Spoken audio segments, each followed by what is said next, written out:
We don't understand nature's language. We are civilized now. We are going away from nature.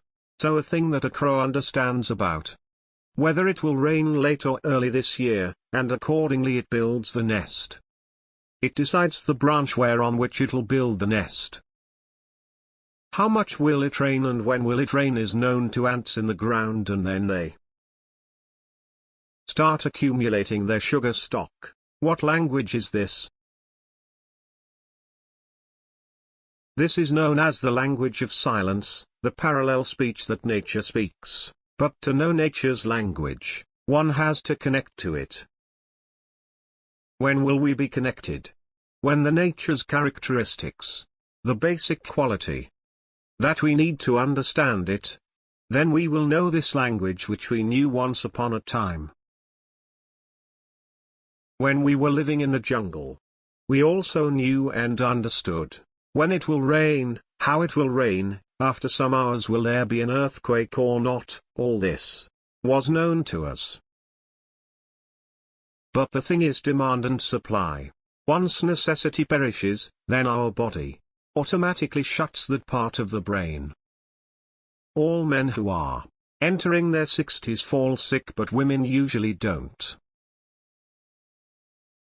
Because they are involved so much in their family life. The housewife will remain active till the last breath, but men who were fit until 60 surely fall ill, as soon as they say farewell to their work.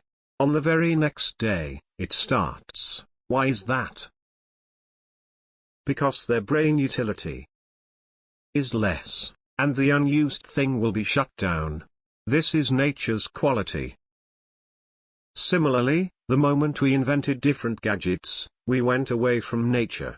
That instance our abilities like parallel speech, the language of silence, subtlemost frequency tapping capacity of the body,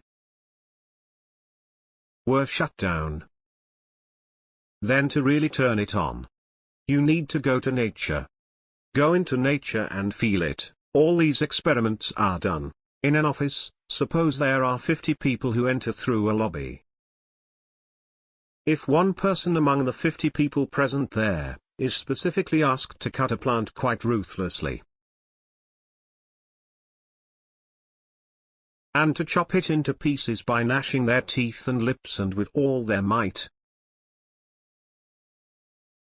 and he does that too, the next day, after arrival of each of the 50 people, the trees were responding. When the person who chopped that plant arrived, the machine recorded the sentiments of other plants and they were afraid of him. We have learnt in school. Jagadish Chandra Bose, an Indian scientist with a crucigraph, said that trees have feelings which have been proved much further. If you keep sitting beside a plant and kept thinking about not wanting it, I should chop it off. It may grow more and become troubled, I should chop it. You're just thinking, but if you measure the sentiments of the plant for that moment by a piece of equipment, plant changes the graph. This is the level at which trees identify. Tell me where the tree has read your thought in your mind. This is called language of silence. It is parallel speech. Then if the tree knows the thoughts in your mind, then who is more intelligent, the tree or you? If amongst the 84 lakh swarms, if man is supposedly the advanced version, then we should surely know what the tree knows. The ants know, the dogs know more than us. We call sniffer dogs for finding bombs, though we had such senses.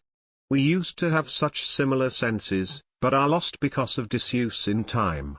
But as we are humans, we can definitely regain it. For that, we really need to get mixed up with nature and find that lost connection.